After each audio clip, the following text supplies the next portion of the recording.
आणि पुण्याप्रमाणे ठाण्यात सुद्धा दोनही राष्ट्रवादी एकत्र येण्याची चिन्ह दिसू लागलेली आहेत। जितेंद्र आव्हाड आमचे दुश्मन नाहीयेत, नजीब मुल्ला यांनी हे वक्तव्य केलं आणि भुवया उंचावल्यात। राष्ट्रवादी काँग्रेसच्या प्रस्तावावर पवार गट सुद्धा सकारात्मक असल्याचं दिसते। ठाणे शहरात जर राष्ट्रवादी वाढवायची असेल तर त्यांनी आता विचार करावा। शेवटी आपल्या कार्यकर्त्यांना निवडून आणायचे असे वक्तव्य नजीब मुल्ला यांनी केले। या प्रस्तावावर ठाण्यामधल्या पवार गटाचे जिल्हाध्यक्ष मनोज प्रधान यांनीही सकारात्मक उत्तर दिले। आमचं काय जितेंद्र आव्हाड आमचे शत्रू नव्हे, आम्ही सर्व जे वेगळे झालो आणि दादांचं आकर्षण होतं, दादांचं नेतृत्व होतं, दादांचा आमच्यावर विश्वास आणि प्रेम होता आणि मी कधी पण आक्षेप नोंदवलाय तर त्या नेतृत्वामध्येच आम्ही सर्व एकत्र काम केलेलं। जितेंद्र आव्हाडच्या नेतृत्वात त्याच्या कार्यप्रणाली पद्धतीवर आक्षेप नोंदवलाय, ते कार्यप्रणाली आणि कार्यपद्धती सुधारून आमच्या सोबत येत असतील तर आमचं स्वागत आहे। त्यांना त्यांचे आभार मानायला हवे मला की त्यांची भावना जी आहे ती खऱ्या अर्थाने चांगली आहे आणि इतकी वर्ष सगळ्यांनी एकत्रच काम केलंय। आव्हाड साहेबांच्या नेतृत्वाखाली सगळ्यांनी काम केलंय, एक दुसऱ्याला चांगले ओळखतात। त्यांची जर ही भावना असेल तर नक्कीच त्याचा विचार केला जाईल आणि मला असं वाटतं की प्रस्ताव मी देऊ का तो देईल त्यापेक्षा एक भावना महत्वाची आहे आणि त्यांच्याकडनं एक पॉझिटिव्ह भावना आली आहे। तर मला असं वाटतं की आव्हाड साहेब आणि अजितदादांनी जर हे बोलणं केलं तर काहीतरी याच्यातनं मार्ग निघू शकतो।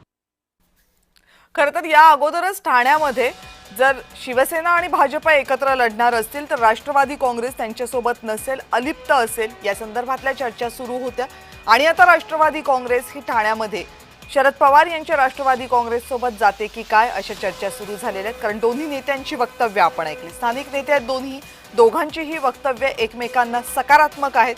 त्यामुळे कदाचित दोनही राष्ट्रवादी ज्या पुणे आणि पिंपरी चिंचवडमध्ये एकत्र येण्याची तयारी करतात त्या ठाण्यामध्ये सुद्धा एकत्र येऊ शकतात। ठाण्यामध्ये एकनाथ शिंदेंची शिवसेना आणि भाजप हे एकत्र लढतील आणि त्यानंतर राष्ट्रवादी काँग्रेस जर दोन्ही एकत्र लढल्या तर महाविकास आघाडीमध्ये शिवसेना मनसे यांना मोठी टक्कर असेल। या संदर्भात आणखी माहिती जाणून घेण्यासाठी आपल्या सोबत आहेत माझे सहकारी कुणाल भोईटे। कुणाल, तिरंगी लढत होण्याची शक्यता दिसतेय का ठाण्यामध्ये? कविता, एकंदरीत पाहायचं झालं तर नजीब मुल्ला यांची ज्यावेळेस आम्ही प्रतिक्रिया घेतली त्यावेळेस त्यांनी चक्क अजितदादा पवार यांच्या राष्ट्रवादी आणि शरद पवार यांची राष्ट्रवादी एकत्र येण्याचे संकेत दिलेले आहेत। मागील अनेक निवडणुकांमध्ये आपण जर पाहिलं तर अजितदादांची राष्ट्रवादी ही जास्त आक्रमक जितेंद्र आव्हाडांच्या विरोधात असलेली पाहायला मिळाली। मात्र नजीब मुल्ला बोलताना असं म्हणाले की ते काय आमचे दुश्मन नाही आहेत, त्यांनी जर प्रस्ताव दिला तर आम्ही मान्य करायला तयार आहोत। तर शरद पवारांच्या राष्ट्रवादीतून देखील अशाच प्रकारची प्रतिक्रिया आलेली आहे। जिल्हाध्यक्ष मनोज प्रधान यांनी देखील सांगितलेलं आहे की भावना महत्वाची आहे, त्यामुळे आम्ही देखील त्यांना सामावून घ्यायला तयार आहोत अशा प्रकारची प्रतिक्रिया दिलेली आहे। त्यामुळे पिंपरी चिंचवड प्रमाणेच ठाण्यामध्ये सुद्धा दोन्ही राष्ट्रवादी एकत्र येण्याची चिन्ह ही दिसून येत आहेत। त्यामुळे एकेकाळी टोकाचा संघर्ष असणारे दोन नेते एकत्र येत आहेत का ठाण्यामध्ये, काय नेमकी त्यांची बोलणी होत आहेत किंवा महाविकास आघाडीची आता बैठक अंतिम टप्प्यात आलेली असताना राष्ट्रवादी अजितदादांच्या राष्ट्रवादीला महाविकास आघाडी सामावून घेते का? कारण नजीब मुलांनी असं देखील सांगितलेलं आहे की आम्ही भाजप सोबत जाणार नाही आहोत महापालिकेच्या या निवडणुकीमध्ये, त्यामुळे भाजप सोबत आम्हाला युती नको आहे, आम्ही विरोधी पक्षाच्या बाळकावर बसायला तयार आहोत।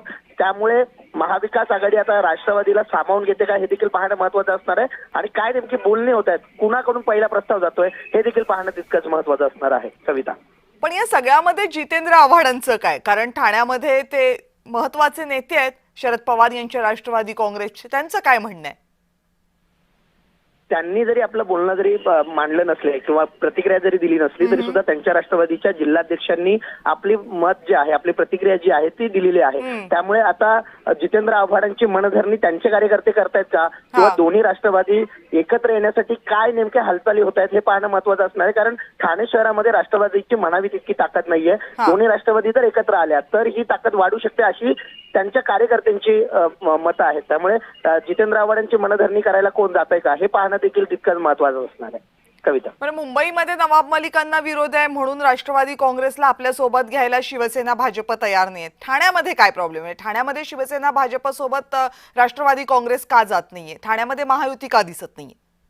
ठाण्यामध्ये अल्पसंख्याक मतं जी आहेत ती विधानसभेला राष्ट्रवादीला बीजेपी सोबत गेले म्हणून त्यांना मिळू शकलेली नाही आहेत आणि या अल्पसंख्याक मताच्या टक्क्याकरिता बीजेपी सोबत आम्ही जाणार नाही आहोत किंवा आम्ही स्वतंत्र लढणार आहोत, कारण आम्हाला फक्त 8 ते 9 जागा तुम्ही शहरामध्ये द्याल, मग शहरामध्ये आमची राष्ट्रवादी वाढेल कशी, असं देखील नजीब मुल्लांनी प्रश्न विचारलेला आहे. त्यामुळे या सगळ्या मतांचं राजकारण आणि अल्पसंख्याक मतांचं राजकारण याच्यामुळे राष्ट्रवादी जी आहे ती शिवसेना भाजप युतीपासून दुरावलेली पाहायला मिळते आणि स्वतंत्र एकला चलोरेचा नाळा किंवा वेगळी चूल मांडण्याच्या तयारीत असलेली पाहायला मिळते. त्यामुळे 131 जागांवरती त्यांनी चाचपणी करायला सुरुवात केलेली आहे आणि येत्या 30 तारखेपर्यंत या सगळ्या जागांवरती राष्ट्रवादी काँग्रेस उमेदवार देणार आहे. त्यामुळे जर शरद पवारांच्या राष्ट्रवादीच्या जिल्हाध्यक्षांचं म्हणणं ऐकलं तर त्यांचं असं म्हणणं आहे की निवडणुकीपूर्वी जर एकत्र आलो तर आम्हाला फायद्याचं असेल, कारण शहरामध्ये आमची ताकद वाढली जाऊ शकते.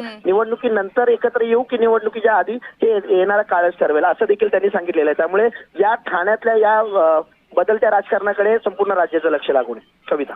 कुणाल, धन्यवाद तुम्ही दिलेल्या सगळ्या सविस्तर माहितीबद्दल. तर ठाण्यामध्ये सुद्धा दोन्ही राष्ट्रवादी एकत्र येण्याची चिन्ह सध्या दिसत आहेत, कारण दोन्ही राष्ट्रवादीच्या स्थानिक पदाधिकाऱ्यांनी सध्या त्याबद्दलचे संकेत दिलेत. अर्थात दोनही राष्ट्रवादी काँग्रेसच्या वरिष्ठ पदाधिकाऱ्यांनी किंवा वरिष्ठ नेत्यांनी या संदर्भात अजूनही कोणतेही भाष्य केलेलं नाही.